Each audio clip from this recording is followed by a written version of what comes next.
Welcome into Duval Daily, presented by GenJag.com. I'm Jordan Lugo. Thank you so much for tuning in here on Monday, August 7th. Jaguars training camp day 11 is in the books.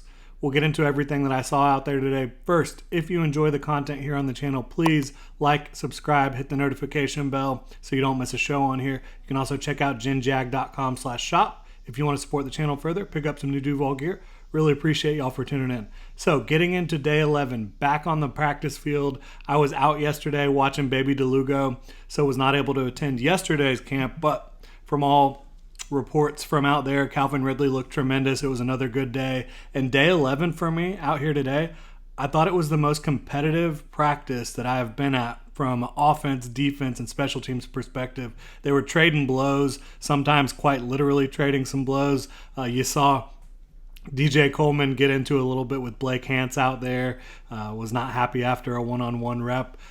Had a couple punches thrown there.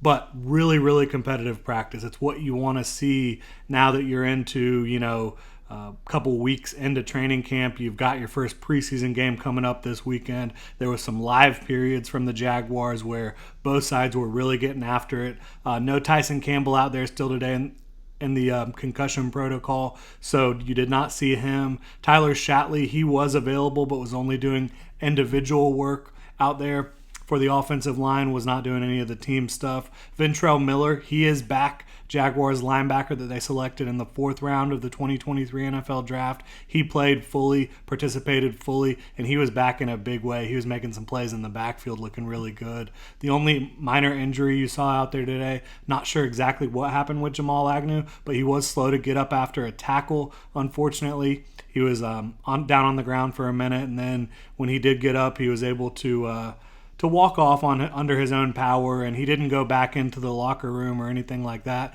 or into the training room. He did stay out there on the sideline, which I think is encouraging. I think maybe just the wind knocked out of him, or big hit to that. Not sure exactly what it was, and I don't want to speculate too much, but he did not go back to the locker room or the training room, so I do think that's encouraging. We'll get an update for you on that as soon as we can for Jamal Agnew there.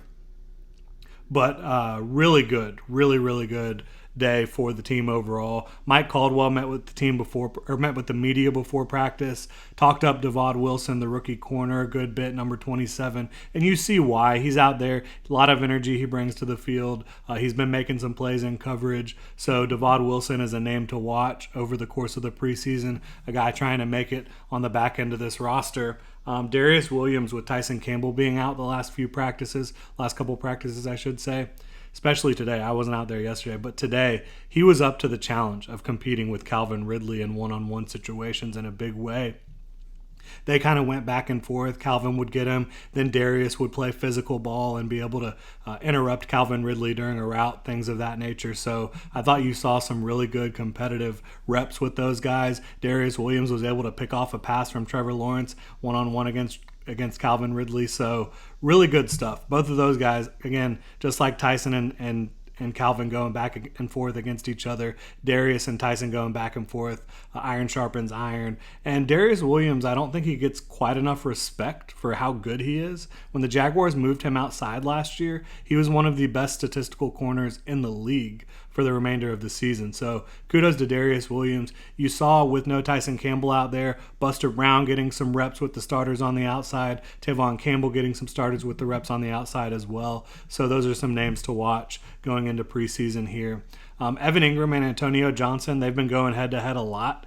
Tough matchup for the rookie, obviously, Antonio Johnson, the safety.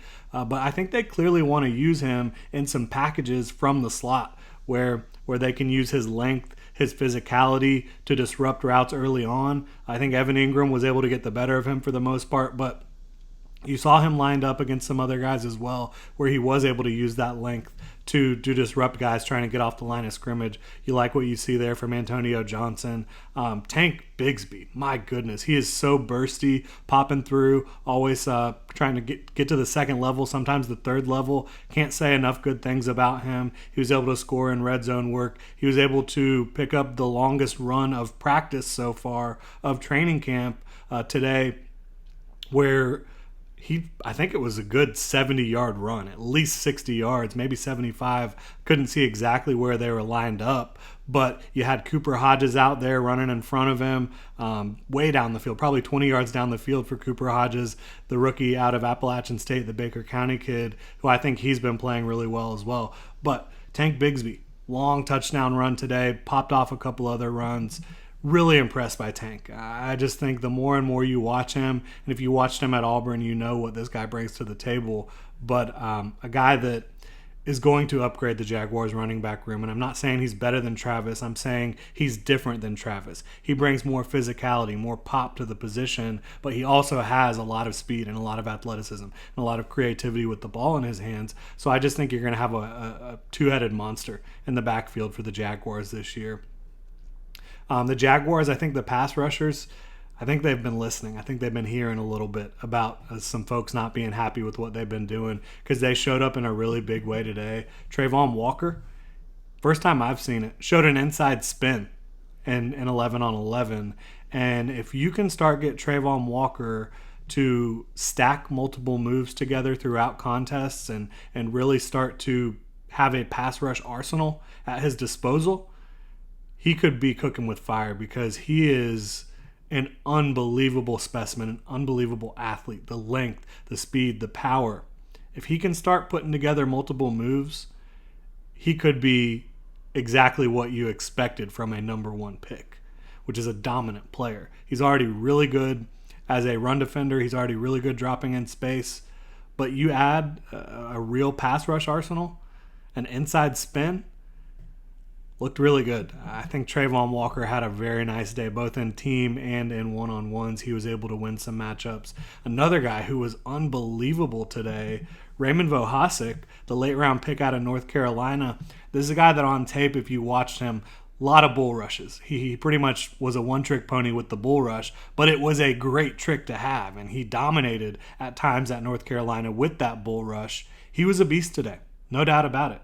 Like he was able to get multiple tackles in the backfield. One of them was for a safety where he is just bull rushing the crap out of guys and getting past them with a little bit of quickness after that initial bull rush. And it was a thing of beauty for him. You love to see it. Ventrell Miller, I mentioned he was back and back in a big way. He blew up multiple plays in the backfield, was able to absolutely stone Snoop Connor. And had a couple more where he was either making a play at or behind the line of scrimmage. Ventrell Miller, you're seeing why the Jaguars were so high on him. He was the best player on the Florida defense for the last couple years. He was dealing with an injury all year this year, playing through it. And so I think that the Jaguars might have found a diamond in the rough there. They were fired up to land him in the fourth round. A lot of people, including myself, had more of a midday 3 grade on him. And I think maybe he was just one of those guys that suffered from not being able to have the full pre-draft process due to that injury and not having a great final year or as great a final year as he had in the past just because he was playing through a foot injury. And so I think you're starting to see the old Ventrell Miller show up here in Jacksonville, and it could be a really competitive linebacker group for the Jaguars. In fact, it looks like it is, right? Ventrell Miller making plays, Shaquille Quarterman making plays, Foye Oluokun is always out there making plays. Devin Lloyd and Chad Muma are both improving rapidly, in my opinion, going into year 2. So really, really competitive linebacker. And also Caleb Johnson. You can't forget about him. He's a guy that's very good as well, and he might be on the outside looking in. I think the Jaguars, though, I think they're going to end up keeping 5 linebackers the more and more I look at it. 5 off-ball linebackers. Foley Fatukasi had a sack in teamwork today. Elijah Cooks had a one-hander he was able to come down with in teamwork as well. Foye Oluokun, he had a PBU that should have been a pick. Hit him right in the arms there, covering Luke Farrell on a short route from Trevor Lawrence. That was really Trevor's only blemish of the day. Any major blemish, I should say. He had a couple misses here and there, but overall Trevor was sharp. Antonio Johnson, he had a tackle for loss in team, and you saw a massive stiff arm from Brenton Strange, kind of catching a short route. Jenkins in pursuit was able to stiff arm him and accelerate up the field. So another solid outing from Brenton Strange, who continues to impress, the Jaguars' second-round pick in 2023. There was live red zone, as I mentioned earlier, and we'll just run through some of the stuff here. Travis Etienne, he was able to get on the outside. He was able to shake Muma for a touchdown early on, and then he was able to get one up the gut as well. Trevor Lawrence had a touchdown on a rollout where some of the folks on the sideline said, oh, he wouldn't have gotten through there, but looked good to me. I think he would have been able to make it if it was a situation where he needed to make it in. Impressive run from Trevor. Jermichael Hasty, touchdown catch from C.J. Beathard. Tank Bigsby had a touchdown run up the gut. Garrett Prince had another touchdown. I think he's got to have double-digit touchdowns at this point in training camp. Caught one from C.J. Beathard in the back of the end zone. Deshaun Dixon was able to get a run stuff in the backfield in red zone. Tyler Lacey had a would-be sack, I believe, as well. Good to see that from him. Getting into the offense being backed up on their own goal line, Adam Gotsis was able to force a safety. I think I mentioned Vohasek had a safety as well in that setting. So really good competitive stuff from both sides, the offense and the defense there. You saw the special teams units on punt coverage. You saw a lot of guys going down there and really trying to give full effort to pin the ball at the one or, right outside the goal line. You saw some guys being able to connect on that. So really good stuff there. And Logan Cook doing a really good job of getting the ball down there and putting it in a position where these guys on punt coverage can go try to make a play on the ball and down it close to the goal line. One-on-ones, wide receivers versus DBs. I mentioned Darius Williams had an interception versus Calvin Ridley. Evan Ingram, I mentioned, was able to get Antonio Johnson once or twice. Eric Hallett continues to look very sticky in coverage. That's a good sign from him. You had tight coverage from Tavon Campbell on one, but Seth Williams was able to make a contested catch short. Very impressive there. Jere Jenkins did have a drop, an easy one on a slant, which was unfortunate. Chris Claybrooks was able to get an interception in one-on-ones. You saw Zay Jones being able to beat Buster Brown, who was holding on the play, in my opinion. So really good rep from Zay to fight through the holding. And then, as I mentioned, Calvin Ridley and Darius Williams were going back and forth. He was able to beat Darius Williams on a short slant.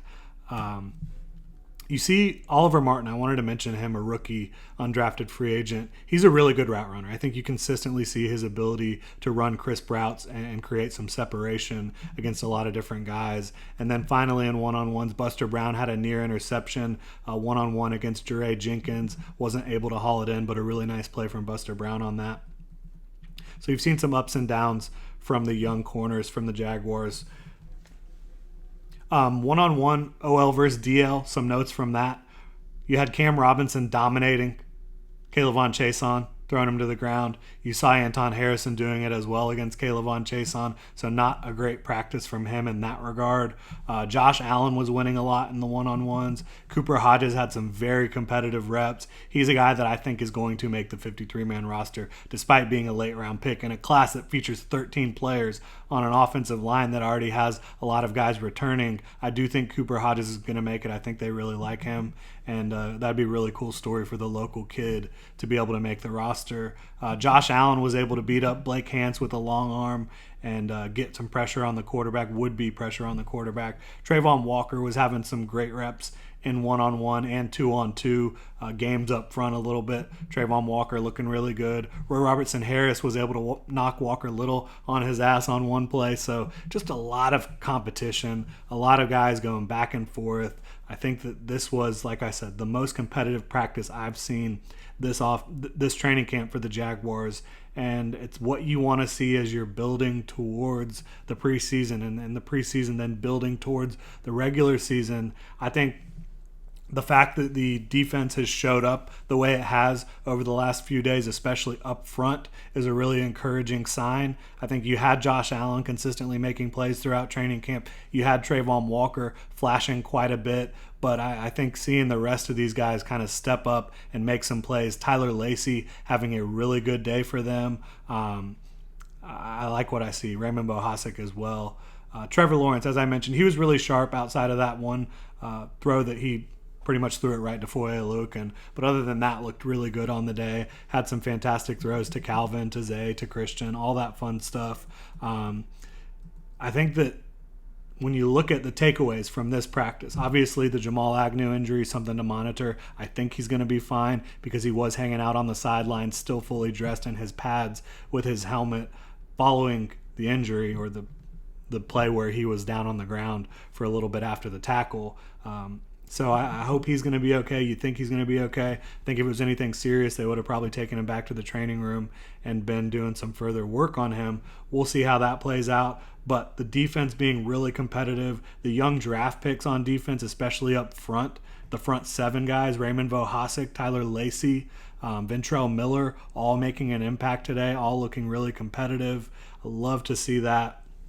But yeah, I think this team is kind of building, as we've said, iron sharpens iron. I think that you are starting to really see that as you get into the dog days of training camp here. They're not wilting. They're rising to the challenge. It's hot as hell out there. It's competitive. When they go live, they go live. Like, they're tackling to the ground. Unless you're tackling a quarterback, then you're trying not to touch them, right? But when you got a running back carrying the ball, you're tackling to the ground if it's live. And this is a group that I'm really starting to feel confident in. I already felt confident overall about the Jaguars projection going into 2023. I think they should be the favorites in their division. I think they should have one of the best offenses in football. The question has kind of been, how good will the defense be, and how good does the defense need to be in 2023? I think you saw the pass rush step up today. Now, obviously, stepping up in practice is not the same as stepping up in January, in February, at the end of the season in the playoffs when you are trying to bring home the Lombardi. But I like what I saw today, and I think maybe it's possible that the young guys step up beyond Josh Allen and Trayvon Walker, and that you have some more production from some of those guys. I just think, for me, as I mentioned on Friday, I think if you want to make that bet, you can make that bet if you're the Jaguars and Trent Baalke. But for me, I would be trying to just bring in one more pass rusher to supplement what you have. You know, you've got DeJuan Smoot coming back at some point. I think you want a 4th legitimate veteran pass rusher. That's just my opinion. We'll see how it all plays out. Really, really good day from the Jacksonville Jaguars today. We'll be back out there on Wednesday and Thursday. The Jaguars have the day off tomorrow. Thank you all so much for tuning in. You can hit me up on Twitter at Jordan DeLugo. Let me know what you think. Also, hit that like and subscribe button on YouTube, notification bell so you don't miss a show. And again, if you want to support the channel further, you can check out genjag.com/shop, pick up some new Duval gear. We've also got a fun event going on this weekend for the first preseason game. We're going to be out at the We Are Duval launch party. It's going to be at the beach, 6th Avenue North. You can check our Instagram if you want to get more information on that. But there's going to be drinks. There's going to be live DJs. I'm going to be doing a pregame and halftime analysis. So should be a lot of fun out there on Saturday when the Jaguars take on the Cowboys in Dallas for the We Are Duval launch party. You can go check that again on our Instagram, Generation Jaguar. Thank y'all so much for tuning in. Have a good one.